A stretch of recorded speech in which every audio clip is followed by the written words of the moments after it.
നമസ്കാരം. എല്ലാവർക്കും പ്രവാസി മലയാളിയിലേക്ക് സ്വാഗതം. യുദ്ധപ്രതിസന്ധി നേരിടുന്ന ഉക്രൈനിൽ നിന്ന് ഇന്ത്യക്കാരെ രക്ഷപ്പെടുത്താനുള്ള ശ്രമം വിജയകരമായി തന്നെ തുടരുകയാണ്. യുക്രൈൻ രക്ഷാദൗത്യത്തിന് ഓപ്പറേഷൻ ഗംഗ എന്നാണ് കേന്ദ്ര സർക്കാർ പേരിട്ടിരിക്കുന്നത്. ദൗത്യത്തിന്റെ ഭാഗമായി മൂന്നാമത്തെ വിമാനം മലയാളികളടക്കമുള്ള ഇന്ത്യക്കാരുമായി ഡൽഹിയിൽ പറന്നിറങ്ങിയിരിക്കുകയാണ്. അങ്ങനെ അവർ യുദ്ധ അന്തരീക്ഷത്തിൽ നിന്നും സമാധാനത്തിന്റെ മണ്ണിൽ കാലുകുത്തിയിരിക്കുകയാണ്. ബുഡാപെസ്റ്റിൽ നിന്നുള്ള എയർ ഇന്ത്യ വിമാനമാണ് ഡൽഹിയിൽ എത്തിച്ചേർന്നിരിക്കുന്നത്. 240 പേരാണ് വിമാനത്തിലുള്ളത്. ഇതിൽ 25 പേർ മലയാളികളാണ്. രക്ഷാദൗത്യത്തിലെ രണ്ടാമത്തെ വിമാനം ഇന്ന് പുലർച്ചെയോടെയാണ് റൊമാനിയയിൽ നിന്ന് ഡൽഹിയിൽ എത്തിയത്. 29 മലയാളികൾ ഉൾപ്പെടുന്ന സംഘമാണ് വിമാനത്തിലുണ്ടായിരുന്നത്. ഇവരെ വിമാനത്താവളത്തിൽ വ്യോമയാന മന്ത്രി ജ്യോതിരാദിത്യ സിന്ധ്യ, വിദേശകാര്യ സഹമന്ത്രി വി മുരളീധരൻ എന്നിവർ ചേർന്നാണ് സ്വീകരിച്ചത്. പിന്നീട് ഇവരെ കേരള ഹൗസിലേക്ക് മാറ്റി. ഇതിൽ മലയാളികളെ കൊച്ചിയിലേക്കും തിരുവനന്തപുരത്തേക്കുമാണ് അയക്കുന്നത്. 16 പേർ വിമാനത്താവളത്തിൽ നിന്ന് നേരെ കൊച്ചിയിലേക്ക് പോയി. തിരുവനന്തപുരം സ്വദേശികൾ വൈകുന്നേരമാകും യാത്ര തിരിക്കുക. തിരികെ എത്തിയ മലയാളികളിൽ ഒരാൾ ദില്ലി സ്വദേശിയാണ്. യുക്രൈനിൽ കുടുങ്ങിയ ഇന്ത്യക്കാരെ നാട്ടിലെത്തിക്കാൻ ഇന്നലെയാണ് കേന്ദ്ര സർക്കാർ ഓപ്പറേഷൻ ഗംഗയ്ക്ക് തുടക്കമിട്ടത്.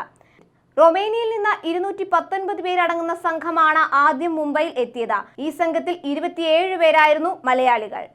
ഇന്ത്യയിലേക്ക് എത്തിയവരുടെ യാത്രാ ചിലവുകൾ കേന്ദ്രമാണ് വഹിക്കുന്നത്. മലയാളികൾക്കായി സംസ്ഥാന സർക്കാർ നാട്ടിലേക്ക് സൗജന്യ യാത്രയും ഏർപ്പെടുത്തിയിട്ടുണ്ട്. ഉക്രൈനിൽ നിന്നും കേന്ദ്ര സർക്കാർ ഒരുക്കിയ ഒഴിപ്പിക്കൽ വിമാനങ്ങളിൽ ഡൽഹി, മുംബൈ തുടങ്ങിയ ഇന്ത്യൻ നഗരങ്ങളിലെത്തുന്ന വിദ്യാർത്ഥികൾക്ക് കേരളത്തിലേക്കുള്ള വിമാന ടിക്കറ്റുകൾ സംസ്ഥാന സർക്കാർ നൽകുമെന്ന് മുഖ്യമന്ത്രി പിണറായി വിജയൻ നേരത്തെ പ്രഖ്യാപിച്ചിരുന്നു. തിരുവനന്തപുരം, കൊച്ചി, കോഴിക്കോട് വിമാനത്താവളങ്ങളിലാകും ഇവരെ എത്തിക്കുക. ഇന്ത്യയിലെത്തുന്ന മലയാളികളുടെ വിവരം മുൻകൂട്ടി ലഭ്യമാക്കാൻ വേണ്ട നടപടികൾ പൂർത്തിയാക്കിയിരുന്നു. വിമാനത്താവളത്തിലെത്തുന്ന വിദ്യാർത്ഥികളെ സ്വീകരിച്ച് നാട്ടിലേക്കുള്ള യാത്ര സുഗമമാക്കാൻ വേണ്ട നടപടികൾ റെസിഡന്റ് കമ്മീഷണറെയും നോർക്ക ഉദ്യോഗസ്ഥരെയും ചുമതലപ്പെടുത്തിയിരുന്നു. കേരളത്തിലെ വിമാനത്താവളങ്ങളിൽ എത്തുന്ന വിദ്യാർത്ഥികളെ സ്വീകരിക്കുന്നതിനും ആവശ്യ സൗകര്യങ്ങൾ ഒരുക്കുന്നതിനും മുഖ്യമന്ത്രി ജില്ലാ കളക്ടറെ ചുമതലപ്പെടുത്തിയിരുന്നു. ഉക്രൈനിൽ മലയാളികൾ ഉൾപ്പെട്ട ഇന്ത്യൻ വിദ്യാർത്ഥികൾ ഇപ്പോഴും ദുരിതത്തിലാണ്. റഷ്യൻ ആക്രമണത്തെ ഭയന്ന് ഇന്ത്യയിലേക്ക് രക്ഷപ്പെടാൻ നിർദ്ദേശമനുസരിച്ച് അതിർത്തികളിൽ എത്തിയ ഇവർ കൊടിയ പീഡനങ്ങളാണ് യുക്രൈൻ സൈന്യത്തിൽ നിന്ന് നേരിടുന്നത്. ലവീവ് ഷെക്നിയിലാണ് യുക്രൈൻ സൈന്യത്തിന്റെ പീഡനം. അതിർത്തിയിലേക്ക് പോകുന്ന ഇന്ത്യൻ വിദ്യാർത്ഥികൾക്ക് നേരെ കാർ ഓടിച്ചു കയറ്റാൻ ശ്രമിക്കുകയുണ്ടായി. കൂടാതെ വിദ്യാർത്ഥികളുടെ മുഖത്തടിക്കുകയും തള്ളി താഴെയിടുകയും ചെയ്തു.